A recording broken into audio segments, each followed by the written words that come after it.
नमस्कार, मैं हूं मंगलेश्वर और मैं इस समय कलेक्टेड ऑफिस में खड़ा हूं और यहां पे मैं बता दूं आपको कुछ अतिथि शिक्षक हैं जो विगत कुछ माहों से बड़े परेशान हैं कि वो जो एकलव्य ट्राइबल का जो एकलव्य विद्यालय EMRS से जो है वहां पर गेस्ट फैकल्टी के रूप में काम कर रहे थे और कुछ विज्ञापन निकलता है और उसके बाद फिर ये विज्ञापन भी भरते हैं, लेकिन अचानक ही इनको बाहर का रास्ता दिखा दिया जाता है।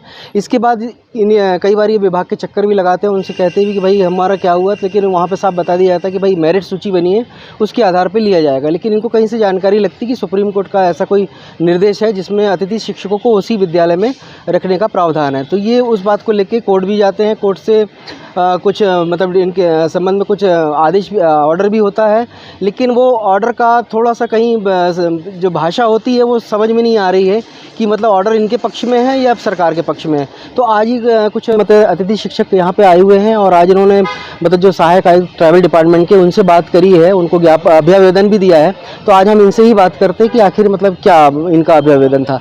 तो क्या किस बात को लेके आए थे आप लोग यहाँ पे? जी, हम लोग जो केस किए थे उस केस की प्रति लेकर के सहायक आयुक्त महोदय जी से आज मिले और आज उनसे मिल करके हम लोगों को काफ़ी प्रसन्नता हुई कि इतने माह से हम लोग बेरोज़गार घूम रहे हैं, सब लोग पारिवारिक पृष्ठभूमि से संबंधित हैं, सबके बीवी बच्चे हैं और सब अपना काम छोड़ करके सरकार के इस निर्णय का इंतज़ार कर रहे हैं कि कब हम अतिथि को दोबारा उस विद्यालय में कार्य करने के लिए बुलाया जाएगा।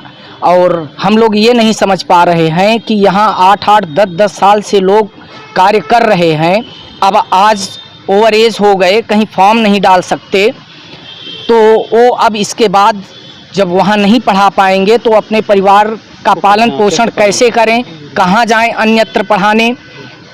कोई वैकेंसी क्लियर नहीं होती है, कोई वैकेंसी आती है तो उसमें फॉर्म फिलअप नहीं कर पाते हैं। और ऐसा भी नहीं है, जितने शिक्षक हैं सब अनुभवी हैं, 8-8, 10-10 साल से पढ़ा रहे हैं, 100% रिजल्ट देते हैं और इनका चयन भी कोई इसी तरह से नहीं कर लिया गया है। बाकायदे इनका एक कमेटी ने बेंच से पूरा पैनल बना करके इनका चयन किया गया है, मानक के रूप में इनका चयन किया गया है, हर दृष्टिकोण से परिपूर्ण है।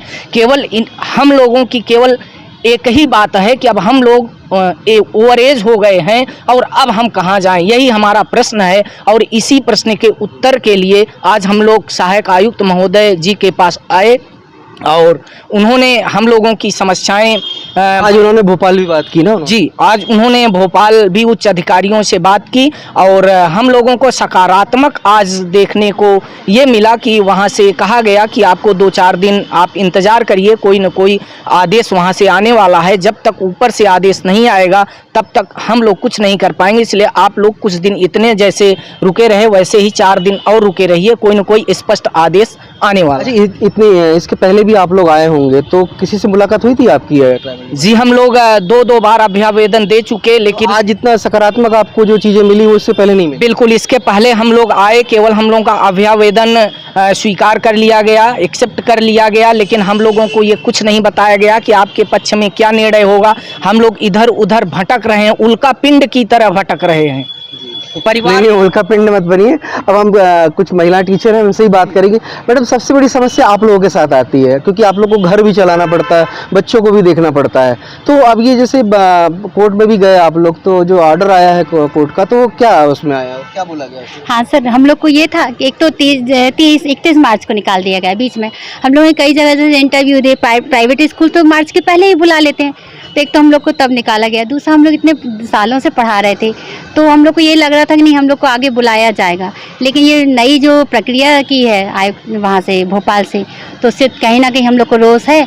तो हम लोग उसी के लिए हम लोग ने हाई कोर्ट में अपना वो भी कराया था, केस लगाया था, जो हम लोग 2 बार जीते हैं। ये लास्ट आखिरी बार भी जीते, उसी के प्रति हम लोग लेके AC सर के पास गए थे, जो उन्होंने हम लोग को संतोषजनक जवाब दिया है। तो मुझे उनसे उम्मीद है कि हाँ, कुछ अच्छा ही काम आगे करेंगे। हम लोग को इंतजार करने बोला है तो हम लोग इंतजार कर लेंगे 3-4। अच्छा, ये 3-4 महीने से आप लोग खाली बैठे, तो आप लोगों को क्या लगता है कितने दिक्कतों का सामना करना पड़ा आपको? सर, हम लोगों को अब जैसे कि हम लोगों के पास कोई भी इस समय फ़िलहाल रोज़गार नहीं है, तो हम लोगों को बहुत सारी प्रॉब्लम्स का सामना करना पड़ रहा है, जिसके कारण मतलब हम लोग फैमिली में भी टाइम नहीं दे पा रहे हैं और बाहर स्कूल वगैरह में भी कहीं एक कंफर्मेशन नहीं हो पा रहा है कि हम लोग जाएं तो जाएं कहाँ।